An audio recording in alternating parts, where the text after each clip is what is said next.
เพราะว่าเจเซงดาก็ค่ายเวียกหลายก็เลยมอบทำทีมงานเฮา4คนมาสะพานบุญแทนพี่น้องเอ้ยมื้อนี้เฮาก็ดีใจหลายเนาะเฮาก็ทำบุญนำล่ะพี่น้องเห็นระยะกระเฒ่าแล้วได้สิ้นงามแล้วบัดนี้ ได้ไปดอก 2บัดนี้เอา 3 4 5 ใจเลยเป็นเราเอาเป็น เอาสอนหายะแน่นอนน้องจอย อยากขอบใจชายชาดี เออ ยืนเลยได้ คือเจ งินได้คำ โดยคือเจเซงดากับซาปูนาขายเครื่องคองก็ให้ร่ำให้รวยเนาะยะเนาะ คอยเงิน โอ้เป็นจะได้อะยะสองสาวนี่งามบ่ยะ หมดงามแล้ว งามแล้ว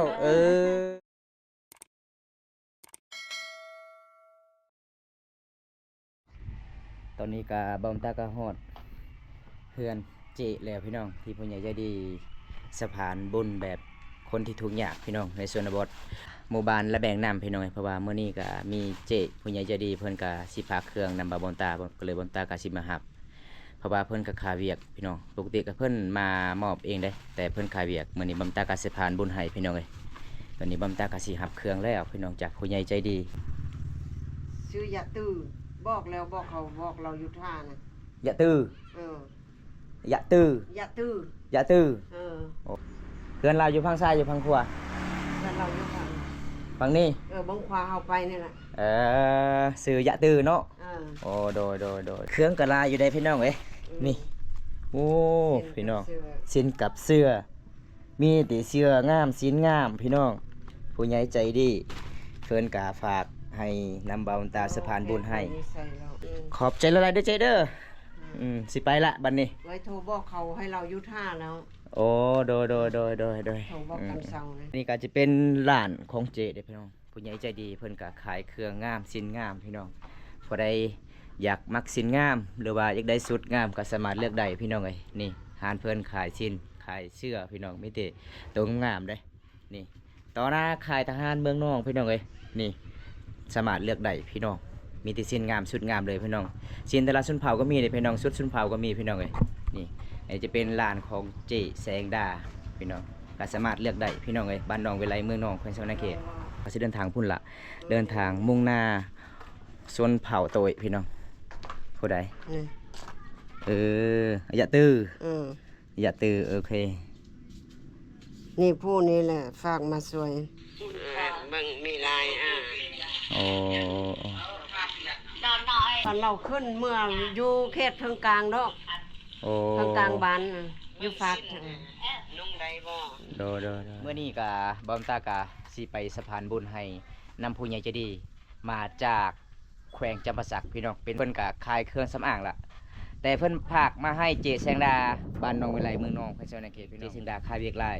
ก็เลยบอมตากะสิมาสะพานบุญแทนพี่น้องเมื่อนี้เฮาไปสะพานบุญให้ก็คือกับเบาว่องฝ่ามังกร สบายดี FC บาวบนตาสบายดีฝากติดตามเด้อส่องบาวงพาวังกอง แมน มื้อนี้ก็สิไปสะพานบุญให้ ผู้ใหญ่ใจดี แม่นผู้ใหญ่ จาก ใจดี แขวง จาก จำปาสัก แขวงจำปาสัก ผู้หนึงแมนผู้ใหญ่ใจดีจากบ้านน้องวิไลเนาะ โดย เพิ่นขาเวียกก็เลยฝากน้ำเฮาเนาะ โดย มื้อนี้เฮาก็สิไปสะพานบุญให้พี่น้องมื้อนี้เฮามา4คนไปสะพานบุญให้มีสาวจ้อยสาวอ้อยก็อยากไปนํ สบายดี นี่สวัสดีก่อนแน่ สบายดี มื้อนี้เฮาสิไปสะพานบุญให้ผู้ใหญ่ใจดีเนาะ โดย เพราะว่าเฮาก็เป็นคนชนบทก็สะพานบุญให้ผู้ใหญ่ใจดีเนาะ แมน เฮาก็ทำบุญแน่เนาะ โดย นี่ บ้าน พี่ ระ น้อง แบง อยู่บ้านระแบงนำเนาะจังไดก็ไปนํกันพี่น้องมื้อนี้สิได้พอหรือบ่เนาะ แมน สาวอ้อยเด้อยากสะพานบุญนำบ่มื้อนี้ โดย สะพานบุญให้ผู้ใหญ่ใจดีเนาะเฮาก็ทำบุญนำแน่ แมน เห็นบ่เพราะว่ามีคนหนึงทุกอย่างในชนบทบ่มีเสื้อนุ่งบ่มีสิ้นนุ่งอะยะจักอะยะหยังล่ะบ่ตาบ่ชื่อชื่อแล้ว แต่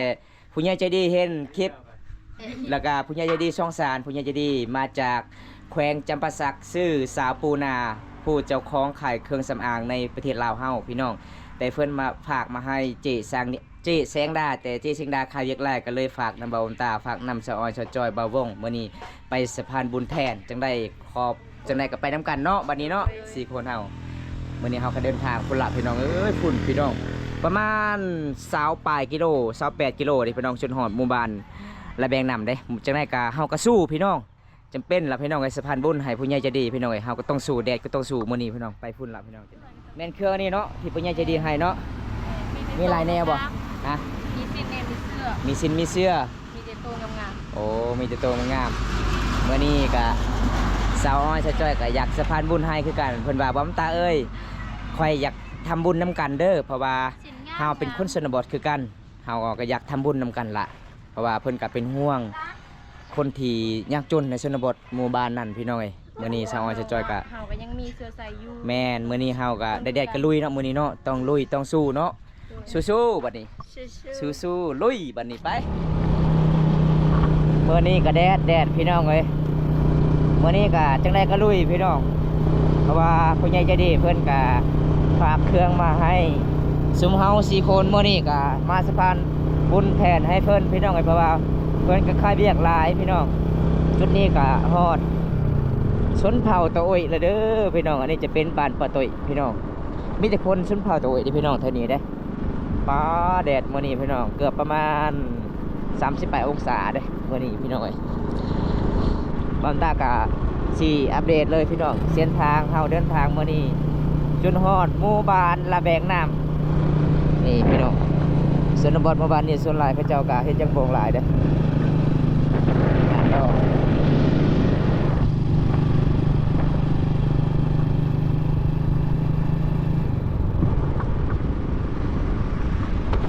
ฝากบรรยากาศยามต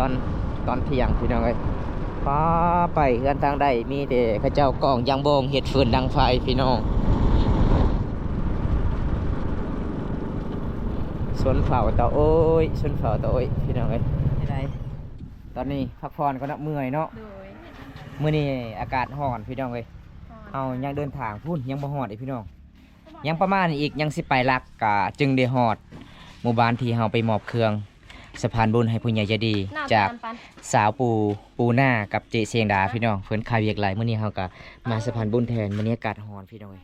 นี่เครื่องที่ผู้ใหญ่ใจดีฝากกะประมาณ10นิดละพี่น้องเฮาก็ดีใจละพี่น้องเอ้ยเฮาก็สะพานบุญแทนผู้ใหญ่ใจดีพี่น้องอันนี้ก็จะเป็นบรรยากาศของชนเผ่าตะโอยหมดเลยพี่น้องเอ้ยนี่เป็นหมู่บ้านที่เขาเจ้าตั้งเฮือนก็ติดกับถนนเลยพี่น้องดินดำเด้หมู่บ้านนี้เขาเจ้าก็มีแต่เฮ็ดอย่างโบงส่วนหลายพี่น้องโอ้พี่น้องเอ้ยมื้อนี้ฮ้อนแท้ฮ้อนว่าเด้พี่น้องเอ้ยเพราะว่าเฮาเดินทางมาไกล4คนมื้อนี้บ่าวบงสาวจอยสาวอ้อยนี่อันนี้ก็เป็นชนเผ่าตะโอยหมดเลยพี่น้องนี่หมู่บ้านนี้ก็มีที่เฮือนหลังนี้ขายเครื่องพี่น้องเฮาก็พักผ่อนก่อนพี่น้องหลังจากพักผ่อนประมาณ10นาทีเฮาก็สิเดินต่อเด้มันไกลพี่น้อง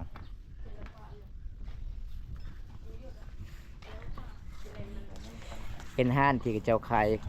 น้ำปั้นก็มีพี่น้องมันมีอาหารเดียวในชนบทนี่เด้โอ้ได้เงินหลายเนาะซื้อนม เงินสาวอ้อย เงินซอยใหญ่สำนีกินนม แท้นะ ได้เงินมาที่ใส่ พี่เลิฟให้ พี่เริ่มให้โอ้พี่ แม่ เริ่ม น่ะ ให้ เบิ่นเฮาซื้อสบู่แน่ โอ้โดยจังได้ น้ำปลาพี่เลิฟอุ่นมันก็เอามาตันกินเปล่า ได้เงินเย็นเหล่าเย็นละให้ผู้บ่าวบ่ฮะ ให้พอเขา ให้พวกเข้า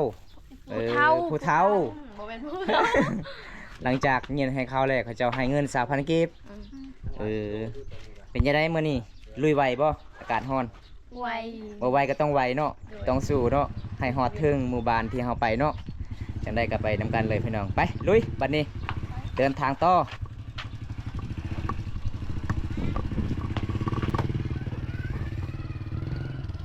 โอ้ยกันฮ้อนเลยพี่น้องเอ้ยเพื่อสิได้ฮอดหมู่บ้านระแบงน้ำมันก็บ่เป็นง่ายเดิพี่น้อง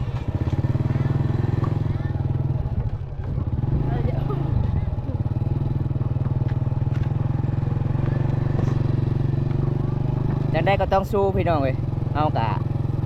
ทำบุญนำสะพานบุญให้แน่ผู้ใหญ่ใจดีพี่น้องถึงบ้านนี้มีแต่กุ๊กยังโบ่งหลายเลยพี่น้องพระเจ้ากะสิมาต่างแห้งเสร็จแล้วกะสีเฮือดคืนนางไฟกองไว้หลังจากที่ขูดออกเปลือกยังโบ่งอันนี้กะฮอดหมู่บ้านแซนพี่น้องหมู่บ้านแซนเป็นชุมพรโอ้ยหมดพี่น้องแถวนี้เด้เฮาเดินทางเส้นทางนี้กะไปประมาณอย่าง20 ปลายกิโลกะฮอดเมืองโตยละพี่น้องเอ้ยเส้นทางนี้ออกเมืองโตยสารวัตรอัตตปือพุ่นละพี่น้องออกจำปาสักเลยเส้นทางนี้พี่น้องพี่น้องอันนี้ก็กระเจ้าปลูกมันสำปะหลังได้เบิดตายพี่น้องอากาศมันร้อน ปีนี้ฝนบ่ตกเลยในเมืองนองเฮาพี่น้องปกติแต่ละปีเดือน3เดือน4ฝนตกเด้อันนี้ก็ฮอดเดือน4แล้วฝนบ่ตกเลยพี่น้องมิดจิลีเลยพี่น้องเอ้ยก่อนสิฮอดหมู่บ้านนี้ก็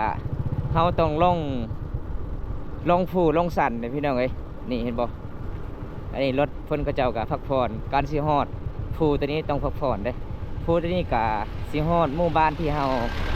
ไปมื้อนี้พี่น้องฮ้อนแท้ฮ้อนว่ามื้อนี้พี่น้องเอ้ย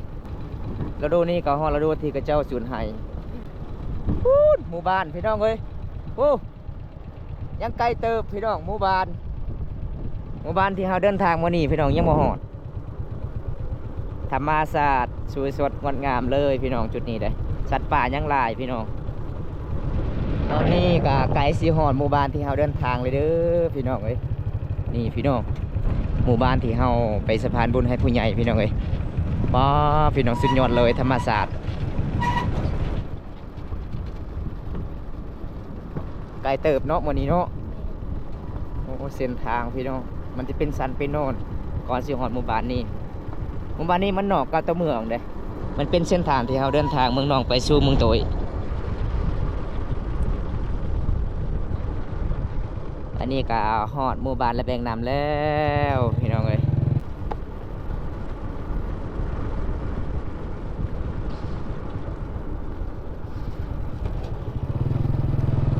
ฮอดหมู่บ้านที่เฮาไปแล้วมื้อนี้พี่น้องเอ้ยมื้อนี้เฮาก็สิได้พอหรือบ่พี่น้องเพราะว่าเฮาก็บ่ฮู้ล่ะ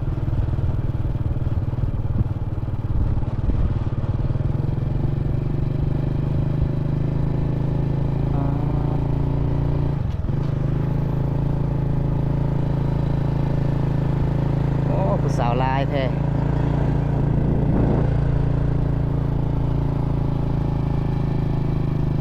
วันนี้แม่นเฮากะสิเข้าทางเขาเจ้าก่อนพี่น้องเฮาบ่ฮู้ว่าเฮือนหลังใดชื่ออะยะพี่น้องเฮือนหลังใดเนาะพี่น้องเอ้ยสิบ่จักเลยบัดนี้เฮือนหลังใดไปถามเขาเจ้าก่อน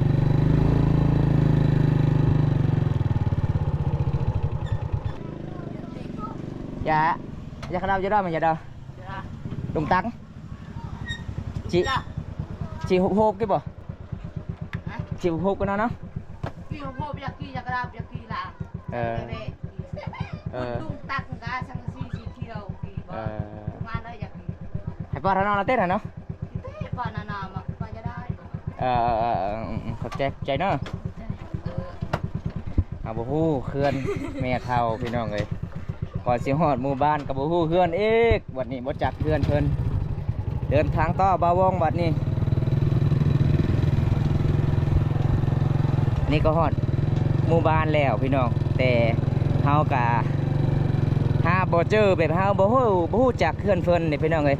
มีแต่ผู้ใหญ่ใจดีเพิ่นว่าไปสวยเครื่องนี่เด้อบ่าวตาเอ้ยสิพาทีมงานมาสวยเครื่องมาสะพานบุญให้ก็เลยไปพี่น้องมื้อนี้เฮากะบ่ฮู้เฮือนเฮาก็จะเป็นถามชาวบ้านนั่นล่ะพี่น้องเอ้ย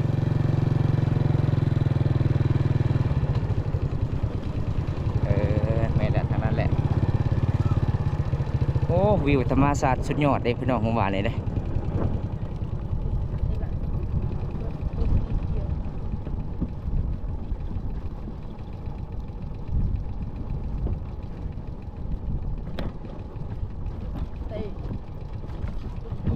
เนาะคือสิแม่นเฮือนหลังนั้นล่ะโอ้มีเงินมีรถใหญ่ดิพี่น้อง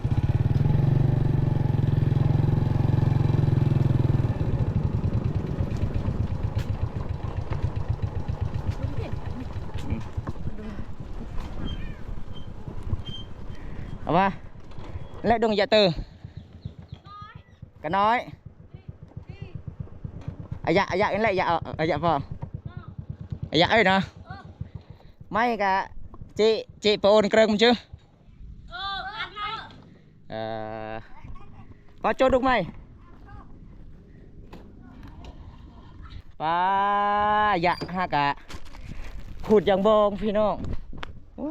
ยพี่น้องเอ้ยอันนี้ก็หอดเฮือนอายะแล้วอันนี้เพื่อนเฮ็ดขูดอย่างบองโอ้อย่างบองบ่โลนึงเท่าใดก็จะซื้อ6,000 6,000กีบโอ้ตากแห้งเลยบ่โอ้โดยโล6,000กีบพี่น้องอันนี้จะเป็นยางบ่งเด้มื้อนี้เฮาก็สิไปหายะพุ่นล่ะพี่น้องเอ้ยเฮือนอายะที่ผู้ใหญ่ใจดีนี่นะอันนี้แม่นลูกไผ่ ฮีมแนกเกอร์เกย์อักตัวลูกไปลำนัก โอ้ มาน้ โดยเพราะว่าอายะก็คือแม่ชุมเอื่อยเนาะโอ้โดยจะได้เฮาเข้าไปพุ่นกันเด้อเด้อขอบใจหลายๆนี่พี่น้อง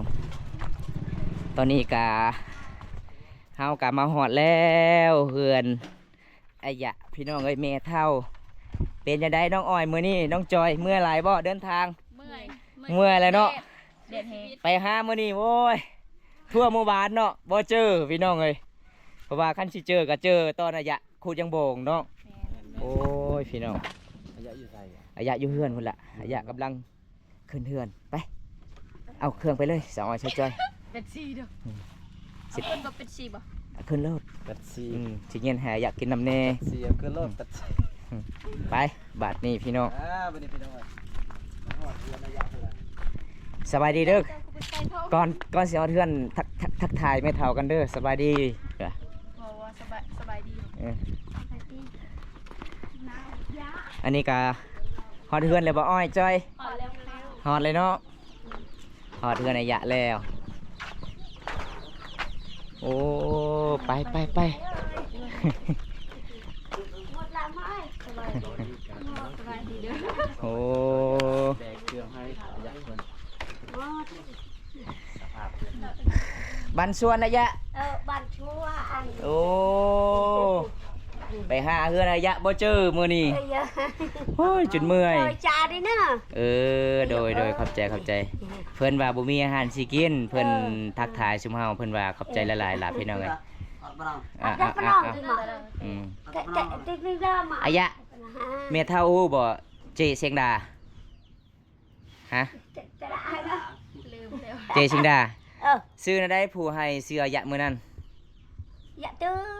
ไม่ยะตื้อ เออ แม่นบ่ผู้นี้ เออ กับผู้นี้แล้วเนาะเสือยะตื้อเนาะ เออ มื้อนั้นมีเจเสียงดามีเจว่าเจ้ามีเครื่องนุ่ง เมื่อนี้ก็มีผู้ใหญ่ใจดีพากมาจากแขวงจำปาสักสิพากให้เจเชียงดาเจเชียงดาขาเวียกลายฝากน้ำสุเฮาแม่นเนาะนี่เนาะคือกันเลยบ่ คือกัน เนาะเอ้ยคือกันเลยเป็นบ่าเป็นน้องแม่นแล้ว ส่วนอายะ เอาแล้วหมดอะดอเลย หมดตะปรองเลย หมดจะปนองเลย โดยเป็นจะได้น้องอ้อยน้องจ้อย ดีใจที่ได้พ่อ ดีใจจะได้พออายะเนาะ เคย อายะก็คือแม่เฒ่าบ้านเฮาเนาะ ยันมาพ่อก็คือ ทางแดดมื้อนี้ ทั้ง ลุย100% เลยบ่มื้อนี้ 100%เลยเพิ่นก็ เบ็ด สะ กระเด็ดเลย สะพานบุญ จะคนอยู่นี่นะ ให้ผู้ใหญ่ใจดีเนาะเฮาก็อยากทำบุญนำเนาะ โดย มื้อนี้เฮาก็ นี่อันนี้เป็นลูกอายบ่ อายะ นะ อายะฮู้บ่ว่ามื้อนี้สาวอ้อยสาวจ้อยอยากมาให้อายะฮู้บ่แม่นยังแหละสาวอ้อยสาวจ้อยอยากมาให้อายะมื้อนี้ฮะ อะไรยัง จะให้ยังบ่ฮู้เลย จะเอาวะ ตะดังเลย จะดัง ตะดังเลยเพิ่นว่าโอ้จักสิมาอีหยังอันนี้พี่น้องเพิ่นจุดตกใจเด้อเอามาหลายมื้อนี้4คนเพิ่นว่าโอ้ยคือคนมาหลายมาหาพ่อย เนี่ยจะมาเยอะเป็นไว ระบายบ่มีอาหารกินเนาะแม่เนาะโอ้บ่มตาเห็นอยู่ทางพุ่นคืออยากขุดยังบ่งบ่โอ้ โลเท่าไรอันน่ะอายะคูดให้ละลาบบ่ มาบอกมาคูดลาเนาะให้เงิน โลนึง500เขาเจ้าละให้โอ้มื้อนึงอยากได้จักเก็บมื้อนึง แต่ก็5,000 5,000มื้อนึงโอ้ อยากกินก็10,000เนาะ ยังเก่งก็10,000กีบโอ้อายุจักปีแล้วอายะบ่ฮู้อายุเลยบ่แต่สมัยสงครามบ่อายะจ้ะบ่ ชมามาสงครามเฮาใหญ่แล้ว เป็นสาวเลยบ่ เป็นบูเป็นชาว โอ้อายะก็เฮ็ดบ่ย่นยิงตะกี้ เปาะลูกเต้คือบ่อยู่ โอ้ ลูกปีกุยเอมา โอ้โดย ยัง โด เตะ ย อยู่ โดยโดย ไป โดยแต่เสบายสงครามนั่น เออ อืม อันน่ะปองบอบหืมเต้ โอ้โดย เอาบอมลงเนาะ อืม ปบตะปัดตะพื้นเลยเนาะ เออพูดเพิ่น อืม โดยมาหาเดามื้นเบ้ย โอ้ ลูกนิก โดย กระเดา โดยโดย คือแม่นบ่ได้นอน อืม อยากเป็นว่า อืม ขอโทษละลายด้วยครับที่ไปบ่ที่ฟังบ่เข้าใจเพราะว่าบ่มตาสิไปให้ เพิ่นว่าเพิ่นเป็นผู้สาวแต่สมัยสงครามโลกพี่น้องเพิ่นทั้งกุยน้องแน่ทั้งอ่องน้องแน่พี่น้องเอ้ยแล่นปุ๊บเขาป่าแล่นปุ๊บเขาถ้ำพี่น้องเอ้ย อืม สมัยแต่สงครามเพิ่นเห็นย่นยิ่งหลายพี่น้อง เออ อันนี้ก็เท่าเลยเนาะยะเนาะ เออ อันเนี้ย เท่า อายุจักปีเลยยะฮอดบ่60 70 เบิดเด็กเอ้ โอ้ 70 70เนาะมื้อนี้สาวอ้อยสิเย็นหายะกินเป๊ปซี่ก่อนเนาะอ้อยเนาะจึงสิมอบเครื่องเนาะนี่บ่พี่น้องเพิ่นมาทำบุญให้ผู้ใหญ่ใจดีเจเสียงดากับสาวปู่นาแขวงจำปาสักเพิ่นผู้ขายเครื่องสำอางในประเทศลาวเฮาพี่น้อง แม่น เพราะว่าเจเสียงดาก็ค่ายเวียกหลายก็เลยมอบทำทีมงานเฮา4คนมาสะพานบุญแทนพี่น้องเอ้ยมื้อนี้เฮาก็ดีใจหลายเนาะ ดีใจ เฮาก็ทำบุญนำล่ะพี่น้องเห็นนายะก็เฒ่าแล้ว แม่เฒ่าก็เฒ่าแล้วครั้งแรกที่ได้มาหาโอ้ยบ่ฮู้เพื่อนนายะเอ้ยพูนไปไกลพูนกลับมาอีกเพิ่นว่าพูนเจ้ากลับไปพูนอีก ไปไกลแล้ว ไปไกลแล้วอืมเป็นยังไงอะยะแซ่บบ่กินน้ำ แท้ แซ่บโอ้เพิ่นว่าแซ่บกินเป๊ปซี่อาการร้อนมื้อนี้ก็มีเป๊ปซี่ตุกหนึงพี่น้องเอ้ยมายินยามอายะตัวใดงามแม่นมีดีเสียงงามๆล่ะผู้ใหญ่ใจดีฝากมาไก่พุ่นใดยะเอ้ยแต่แขวงจำปาสักพุ่นใด อ่าดิ เพิ่นฝากมาให้ มียังแน่ อันนี้มันเสือยะบ่ยะอันนี้บ่ยะบ่มีเสือบ่ยะ เชื่อนี่ เออ อันนี้นะสิ้น อันนี้สิ้นมีจักเพิ่นนับเบิ่ง หายะลองเลือกเบิ่ง งามอยู่ เอ๊ะเพิ่นน่ะ ปลาสิ้นงามได้ยะเอ้ย เออ ได้สิ้นงามแล้วบัดนี้ ได้ไปดอก สองบัดนี้เอา 3 3 4 5สิ้น5พื้นเนาะ 5พาปืน ตัวนี้มันยังนี่ส่งทรงไข่ อืมอ่ะมียังแน่ อันนี้ในเสื้อ เสือโอ้เสืองามได้ยามหนาว จักพื้นเลย ซองพื้น สิ้น ซอง สิ้นจักพื้น ห้า ห้า พื้น แปดแล้ว10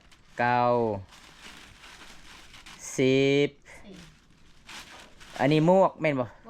เออ ปีใหม่ดิ ปีใหม่ บ่มอยู่นุ่งเวลาแดดเนาะ อืม 11ตัวนี้เนาะ ด้วย 11 ซอง 12 ยามเด็ด เอ ๆโอ้ยบ่แม่เด้ อ อันนี้ในเสื้อแขนยาว กันยาวกับพอดีนุ่งละเย็น ใช่ไปแล้ว 14 14พื้น 14 15 16ตัว 16 16พื้น 16เฟิร์นเอาอะยะเลือกเอาอะยะ เลือกเอา ก็ได้งาม นะกูเอ้ย งามเบิดบ่ยะ เออ เอองามเบิด ว่างามเมิด เพิ่นว่างามเบิด สมองกระจุก บัดนี้อะยะก็ได้ดุงซินเลยอะยะเอ้ยบัดนี้อะยะเอ้ย เออ อืม หน้าก็ออกหังเนาะงามซอง นะกูเอ้ย อ๋อบ่ยะงามลายบ่ยะ เออ เอองามลายเพิ่นว่า อันนี้ทรงอะยะได้สิ้นนุ่งเลยเนาะ เออ มื้อนี้อะยะว่า สินก็มันขาด แม่น แล้วสินนี้ ชินกันหมดขาดเนาะเนาะสะออนจอยๆเนาะมื้อนี้อะยะว่าบ่ต้องเมื่อเด้อลูกเด้อจังหน่อยข่อยสิไปตัดให้บายเพราะว่าอะยะก็เฒ่าแล้วเนาะอากาศก็ร้อนเฮาก็บ่กินเนาะ โดย เฮาก็สิกลับเลยเนาะ แม่น เพราะว่าเฮาเดินทางมาไกลอากาศร้อนเฮาก็ยานรถจักรหรือว่าตีนรถจักรหัวพี่น้องขอขอบใจผู้ใหญ่ใจดีเนี่ยยะเป็นบ่ยะขอขอบใจผู้ใหญ่ใจดีจากแขวงจำปาสักกับเจเสียงดาจากสาวปูนาขอขอบใจเพิ่นเด้อวยพร ใจลูก เออน้อมเออ ขอบใจเลยเป็นเราว่าบ่เป็น อ้าวสอนหายะแน่นอนนะจอย จึงเลยจะเฮ็ดคลิปสั้นบ่ไหวว่าให้ตา ว่าขอขอบใจผู้ใหญ่ใจดีให้บันให้ส่วน ขอขอบใจผู้ใหญ่ เอาไปอย่า เว้ารถ ไม่ไปตามเลยเต้ ขอขอบใจ ขอขอบใจขอให้ขอขอบใจผู้ใหญ่ใจดี อยากขอบใจชายชายดี เออบ่ให้จิบบ่ให้ไข้ บ่ได้เจ็บบ่ได้ไข้ ดีๆมีแห้ง มีแห้ง ขอให้ร่ำให้รวย ร่ำให้รวย ขอให้คำให้คูณ ได้ค โดยเอ้า ำ ว่าอีกอะยะ อายุควันยืนวะ อย่าอุ่นคุณยืนเอ้ยได้ คือเจ งินได้คำ โดยคือเจเซงดากับซาปูนาขายเครื่องคองก็ให้ร่ำให้รวยเนาะยะเนาะ คอย แบ เงิ บ น ให้เครื่องคองได้เงินได้คำเว้ย โดยมื้อนี้อะยะก็ได้ดุงซินแล้วเนาะอะยะเนาะ เออ โอ้เป็นจังได๋อะยะสองสาวนี่งามบ่อะยะ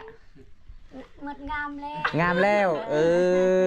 หมดงามแล้วอายะตะกี้ก็คือแบบนี้คือกันบ่อยะงามบ่ งาม เออ งามตัวนี้เนาะงามกว่านี้เนาะยะเนาะแม่นบ่ อันนี้ก็เท่าแล้วยะเนาะ เออ ลองเบิ่ง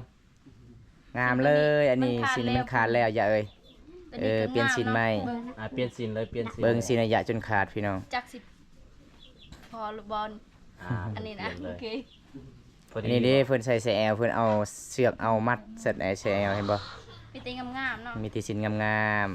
หาพื้น ๆ5พื้นเนาะ เลย อืมเป็นจังได๋สาวน้อยสาวจอยดีใจหลายบ่ ดีใจ ดีใจเนาะมาสะพานบุญผู้ใหญ่ใจดีแทนเนาะ เลย เพราะว่าเฮาเฮ็ดระยะกะเท่าแล้วเนาะเป็นห่วงหลายเพิ่น หลาย เพิ่น ต้นแล้วเนาะ แม่นายตนเพิ่นก็อยู่พุ่นละแต่สมัยสงครามพุ่นเด้อายุฮอด70ปลายปีคันอายุเฮาก็คือสิบ่ฮอดเลยเนาะ โอ้โหไปก่อนไปก่อน แต่อายะยังแข็งๆอยู่เพิ่นว่าอายะว่าค่อยสิไปตัดไว้ก็เด้อลูกเด้อเพิ่นจะเผาเมื่อเพิ่นว่า นุ่งเร็วดิ นุ่ม เอ มาแล้ว องามเอาเลือกเสื้อเองเนี่ยเสื้อตัวอยู่แบบ เสื้อตัวใด ตัวใดก็ได้ตัวเสื้อบางๆหั่น ตัวนี้ปะ บ่แม่นตัวนี้มันฮ้อนตัวใดเสื้อบางๆตัวนี้สึนุ่งเลยอย่าเอ้ยเย็น อันนี้ใส่ บ่ให้ ใส่ก เพิ่ ลาน งคืน อันนี้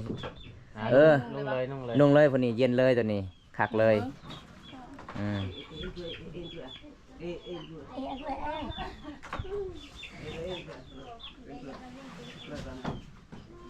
ยอย่าบุญทาสนี่ยก โดย อย่าบุญขุดนะกายเจ้าเอ้ย โดยงามเลย บาดนี้เห็นบ่นี่อย่าได้นุ่งเสื้อใหม่สิ้นใหม่แล้ว งาม งามเพราะว่าเมื่อนี้